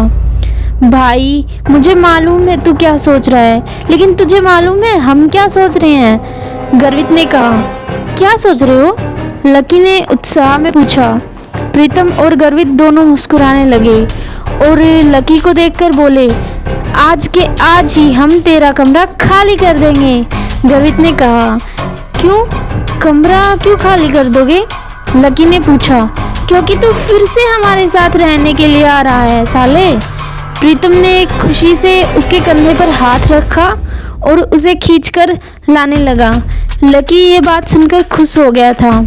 उसे लग रहा था कि डिम्पल के जाने के बाद वो उस कमरे में अकेला हो जाएगा, लेकिन नहीं, उसके ये दोस्त जिंदा थे, वो उसे अकेला नहीं छोड़ने वाले थे। थैंक्स यार, तुम लोग हो तो मैं इसके आगे लकी कुछ कह नहीं पा रहा था, लेकिन उसकी आंखों में दोस्तों के लिए प्यार साफ नजर आ रहा था। थोड़ी देर बाद वो तीनों हॉस्टल पहुंचे तो देखा कि एक लड़का और एक लड़की एक साथ पलंग पर हाथ पकड़े हुए बैठे थे। अरे अरे तुम लोग वापस आ गए। अमित ने चौंकते हुए लड़की का हाथ छोड़ा और कहा। अमित का कद हॉस्टल के बाकी लड़कों से लंबा था। उसका शरीर दुबला और सुडौल था। वो खेलकूद में बहुत अच्छा था। बेबी, ये मेरे दोस्त हैं। दोस्तों, ये मेरी बेबी मतलब मेरी गर्लफ्रेंड रोशनी है, अमित ने कहा और रोशनी से सबको हाय किया। अमित बोला, रोशनी, ये मेरे रूममेट्स हैं, गर्वित, प्रीतम और लकी। लकी अब हमारे साथ नहीं रहता, लेकिन हमारे दिल में अभी भी जिंदा है। क्यों लकी? अमित ने थोड़े मजाकिये अंदाज में कहा। हाँ अमित भाई, पहले नहीं रहते थे, लेकिन अब भाई साहब फिर से हमारे साथ रहने के लिए आ रहे हैं। इसलिए आपने जो इनके बिस्तर पर वे प्रोटीन के डिब्बे जमा कर रखे हैं ना, उन्हें जरा हटा लीजिएगा, गर्वित ने कहा। ये सुनते ही अमित का चेहरा खुशी से खिल गया। वो चाहता तो यही था कि लकी, जो कि उन सब की जान था, वापस आ जाए, लेकिन वो ऐसे अचानक से वापस क्यों आ रहा था, इस बात का उसे अंदाज़ा नहीं था। इसलिए उसने पूछा, पर क्या हुआ भाई? लैंडलॉर्ड से लड़ाई हो गई क्या? नहीं, पर ऐसा कुछ नहीं है, लकी ने धीमी आवाज़ में कहा। प्रीतम समझ गया था कि लकी को आगे की बात करने में शर्म आ रही थी, इसलिए इससे पहले कि अमित कुछ बोलता, प्रीतम ने उसका बचाव करते हुए कहा, अरे भाई, लाइफ है, कभी धूप कभी छाँव, चलता रहता है, तू सवाल मत कर यार, पलंग खाली कर, प्रीतम ने कहा और रोशनी की ओर इशारा कर दिया। अमित समझ गया था कि वो रोशनी के सामने इस बारे में कुछ बात नहीं करना चाहता था। अमित ने भी कुछ नहीं कहा और पांचों के बीच एक खामोशी छा गई। अमित ने उस चुप्पी को तोड़ते हुए कहा, चलो तो फिर आज रोबेज कैफे पर खाना खाने के लिए चलते हैं। रोशनी की रूममेट भी आने वाली है, तुम्हें और किसी को बुलाना है? लकी, तू डिम्पल को बुला देना, वो भी आ जाएगी। अमित ने जैसे ही ये कहा, गर्वित और प्रीतम उसे गुस्से से देखने लगे। प्रीतम ने तो अपना सिर ही पकड़ लिया था। अमित की मोटी बुद्धि में उसके छोटे छोटे इशारे कभी नहीं घुसने वाले थे। ये बात वो अच्छी तरह से समझ गया था। इधर लकी और डिम्पल के बारे में सिर्फ उन तीनों को ही नहीं, बल्कि पूरे हॉस्टल को पता था। अमित को ये बात मालूम नहीं थी कि लकी और डिम्पल कभी किसी अच्छी जगह पर खाना खाने के लिए नहीं गए हैं, इसलिए उसने सोचा कि वो ये मौका भी उन्हें अपनी तरफ से दे दे। अब इससे पहले कि प्रीतम लकी के घाव को ढकने की कोशिश करता, उसने खुद ही उस घाव को कुरेदते हुए कहा, अमित, मैं और डिम्पल अब साथ नहीं है यार। तुम और डिम्पल साथ नहीं हो? मतलब ये कब हुआ यार, और कैसे? उसने लकी से पूछा। उसके सवाल पूछने के बाद भी उसका मुंह खुला का खुला ही रह गया। अबे जो हुआ सो हो गया ना यार, सब आज ही जानना है क्या तेरे को? गर्वित ने उसे फटकारते हुए कहा। अमित समझ गया था कि इस बारे में बात करने के लिए सही मौका नहीं था। अमित, हमें निकलना चाहिए यार, मेरे रूममेट्स का मैसेज आया है, वो लोग निकल चुकी हैं। वो लोग पहले से ही बहुत भूखी हैं और मैंने उन्हें वेट कराया तो वो मुझे ब्लेम करेंगी यार, रोशनी ने कहा। हाँ तो अब प्रीतम जी, गर्वित जी, लकी जी, आप अपने अपने कपड़े बदलो, और प्रीतम, तू लकी को कुछ बढ़िया सा दे देना प्लीज़, सब लोग जल्दी से जल्दी तैयार हो जाओ, हम बाहर इंतज़ार कर रहे हैं, अमित ने कहा और रोशनी का हाथ थामकर बाहर आ गया। प्रीतम ने कमरे का दरवाज़ा बंद कर लिया था। अमित और रोशनी कमरे के बाहर थे। अमित बार बार कमरे के दरवाजे की ओर देख रहा था। वहीं रोशनी अपने हाथ बांधे और मुंह फुलाए बाहर की ओर देख रही थी। जब अमित की नज़र रोशनी पर पड़ी तो वो समझ गया था कि कोई तो बात थी। जिस तरह से वो हाथ बांधकर खड़ी थी उससे साफ समझ आ रहा था कि रोशनी को किसी बात पर तो गुस्सा आ रहा था। क्या हुआ बेबी, कुछ हुआ है क्या? अमित ने पूछा। नहीं कुछ नहीं यार, बस ऐसे ही, रोशनी ने कहा और अपना चेहरा दूसरी ओर घुमा लिया। बोलो ना बेबी, क्या हुआ? मेरी कोई बात बुरी लग गई क्या आपको? अमित ने फिर से पूछा। रोशनी ने एक बार के लिए उसे देखा और फिर एक गहरी सांस लेते हुए बोली, तुम्हें ऐसा नहीं लगता कि ये जो तुम्हारे रूममेट्स हैं बहुत ही एवरेज हैं? मतलब तुम खुद को देखो ना गर्वित की शक्ल अच्छी है, ना प्रीतम की पर्सनैलिटी में कोई अपील है। चलो लकी का थोड़ा बहुत अच्छा लगता है, लेकिन वो जिस तरह से रहता है, जिस तरह के कपड़े पहनता है, उसे साफ दिखता है कि उसकी जेब टाइट है। ऐसे लोगों को मैं अपने रूममेट्स के सामने कैसे ले जाऊंगी बताओ? अमित को उसकी बात सुनकर मन ही मन काफ़ी अजीब लगा। हम सिर्फ खाना खाने ही तो जा रहे हैं ना, हम ब्लाइंड थोड़ा ना सेट कर रहे हैं इनके और तुम्हारे रूममेट्स के बीच। तुम फिर इतना परेशान क्यों हो रही हो बेबी? तुम्हें ऐसा लग रहा है कि मेरी रूममेट्स बाहर इतनी दूर इतनी धूप में सिर्फ खाना खाने के लिए आ रही हैं? अबे तुम सच में डम हो। उन्होंने भले ही मेरे फेस पर ये बात नहीं कही थी, लेकिन मैं जानती हूँ ना, वो सिर्फ तुम्हारे रूममेट्स के लिए मिलने आ रही हैं। क्या पता किसी को कोई पसंद आ जाए। तो मैंने तुम्हारी फ़ोटो दिखाई थी, तुम्हें देखते ही सबकी जुबान ऐसी लटपट होने लगी थी और उन्हें लगा था कि तुम्हारे रूममेट्स भी तुम्हारे ही जैसे होंगे, इसलिए वो भी मुझे उन सबको दिखाने के लिए लाने को कह रही थी। रोशनी ने चिढ़ते हुए कहा। हाँ बेबी सॉरी, मुझसे गलती हो गई। मैंने तुम्हें बताया नहीं कि मेरे रूममेट्स बायोलॉजी सेक्शन से हैं, अमित ने कहा। असल में वो था सपोर्ट कोटा से, वहाँ पर जगह नहीं थी, उसे लकी की डॉर्मेट्री में शिफ्ट कर दिया गया था। अब इससे पहले मैं क्या करूँ, तुम मुझे अब बता रहे हो? मैं लंच ही कैंसिल कर देती हूँ, बोल दूँगी कि अमित का ट्रेनिंग सेक्शन शुरू हो गया था। रोशनी ने फिर से चिढ़ते हुए कहा। नहीं यार नहीं, प्लीज़ ऐसा मत करो, अमित ने उसके आगे हाथ जोड़ते हुए कहा। अगर ऐसा हो जाता तो प्रीतम और गर्वित उसकी नाक में दम कर देते। वो दिखता पहलवान सा था, लेकिन उसे इस दोनों से बहुत डर लगता था। तो फिर ठीक है, वहाँ इनके साथ कुछ भी होगा ना, तो तुम उसके लिए मुझे ब्लेम नहीं करना प्लीज़, रोशनी ने कहा। और इससे पहले कि अमित कुछ कह पाता, रोशनी का फ़ोन बज उठा। हेलो, हाँ कोयल, तुम लोग पहुँच गए? हाँ, इतनी भी क्या जल्दी है यार, जब मिलोगे तो खुद ही देख लेना। अच्छा, तुम्हारे सिर पर चोट? अच्छा ठीक है, हम बस आ ही रहे हैं, रोशनी ने कहा और फ़ोन ही रख दिया। ये कोयल वही कोयल थी जो सुबह बैंक में लकी से टकराई थी। वो रोशनी की बहुत अच्छी दोस्त थी और इन सब में सबके अमीर इतने थे। गर्वित, प्रीतम और लकी कमरे से बाहर आ गए थे। इधर 3 सुंदर सी लड़कियां बन ठन के आई हुई पहले ही एक टेबल पर बैठी हुई थी। उनकी शक्ल, सूरत और कपड़े देखकर ये पता चल रहा था कि पैसे वाले घरों से थी। उनमें से एक लड़की का चेहरा छोटा और गोल सा था, आंखें बड़ी बड़ी और चमकीली थी। उन तीनों में सबसे ज़्यादा सुंदर वो ही थी।